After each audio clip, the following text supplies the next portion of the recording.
Hi, welcome to the weekend wind down, a time to relax, let go of stress, and get ready for the weekend. But first, my hot tip for the week. And my question for you today is, do you have a goal, something that you're trying to do, but somehow you just can't resist some sort of distraction from that? Maybe you're trying to lose weight, get fitter, get healthier, eat healthier, something like that. But then you walk past the bench and there's chocolate cake. The first time you resist it, second time you walk past you resist it, third time, oh, it's really hard. And the fourth time you think, oh, I deserve a bit of chocolate cake, and you just eat it because it's there. Is that you in some way in your life? I get it because I've struggled at times with willpower too. But then I discovered um, that the belief that a lot of psychologists have, which is that willpower actually is finite and it wears out over the more things you think I will do, choices after a few choices, your willpower can wear out. So I discovered this years ago when I actually discovered that I was gluten intolerant, and I thought, oh, I really shouldn't eat gluten anymore, wheat, rye, but barley, that sort of thing. But there's a lot of lovely things with wheat in them: cakes, biscuits, um, all sorts of delicious things, meat pies. Um, and then one night, suddenly I was sitting there with my stomach like it felt like a knife was stabbing me with pain because I'd eaten a meat pie and the gluten in that is all the way through it. Um, and I sat there, doubled over, and I thought that was not worth it. So at that moment, I thought, how can I stop myself from eating gluten? Well, gluten for me is almost like poison because I just don't want to feel like this anymore, ever again. Now, if you look at someone offering you a cake and you look at it and you go, oh, it's got gluten in it, gluten is poison, suddenly that is not tempting anymore. I could walk past the biscuits, the cake, whatever, unless it was a really special friend and I didn't want to offend them by not having a little tiny slice of their birthday cake.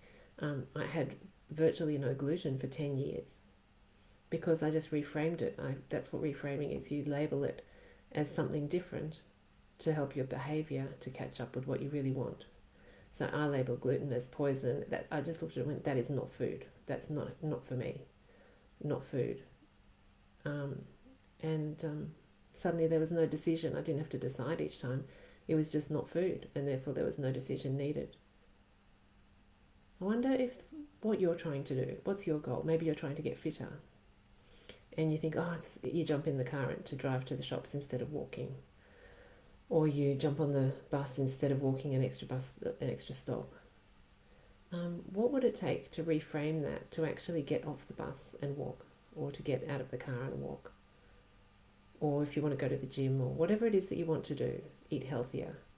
What would it take to make that easy? Because the easier you make it for yourself, the more likely you are to do it. If you have a big bowl of fruit on the bench and no chocolate or biscuits anywhere in sight, suddenly you're more likely to reach for the fruit rather than the chocolate.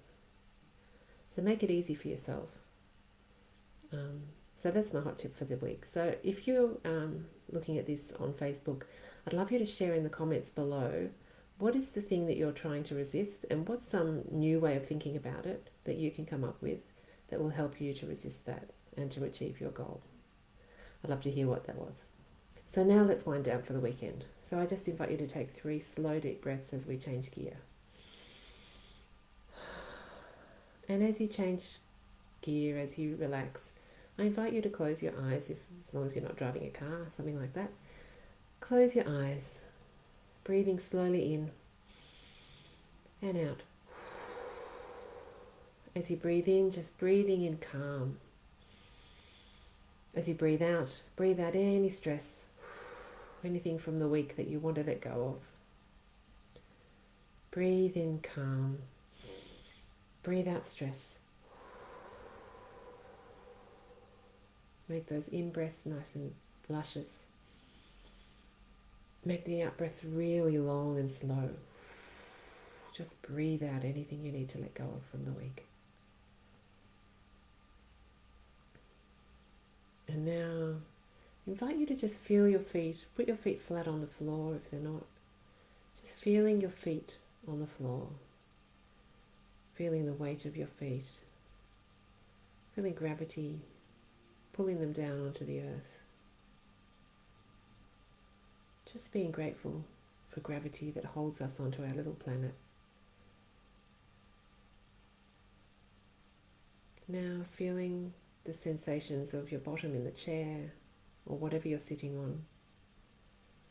Just feeling where your skin is touching the seat or the bed, or whatever you're lying on, sitting on. Feeling that yourself being held. Just noticing how that feels in this moment. Feeling supported.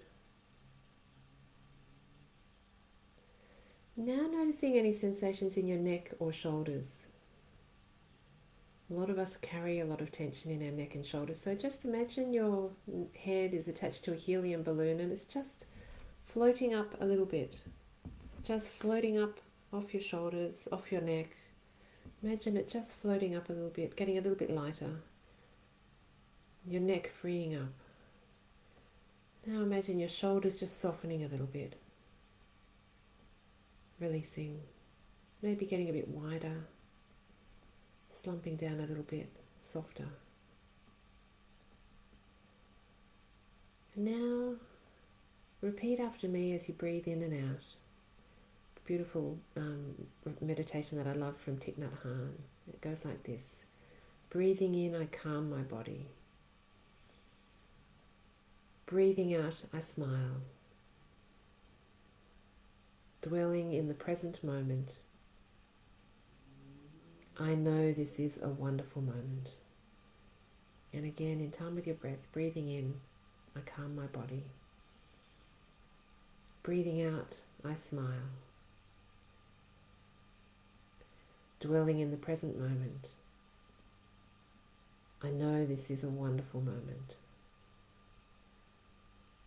Shortening it a little bit, just a couple more breaths. Breathing in, smiling. Calming. Smiling. Present moment. Wonderful. Calming. Smiling. Present moment. Wonderful. Now I invite you to just scan back over your week and ask yourself, what are you grateful for from this week?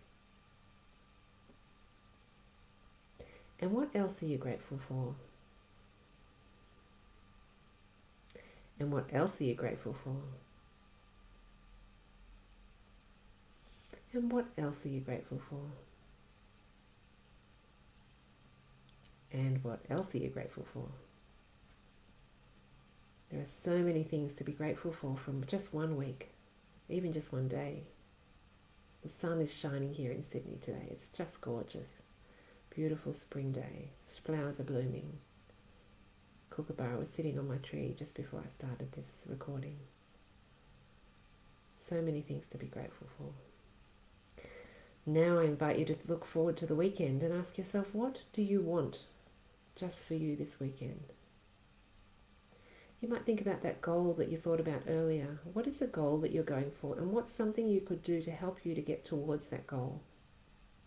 A bit more exercise, eat a bit more salad, get to bed earlier,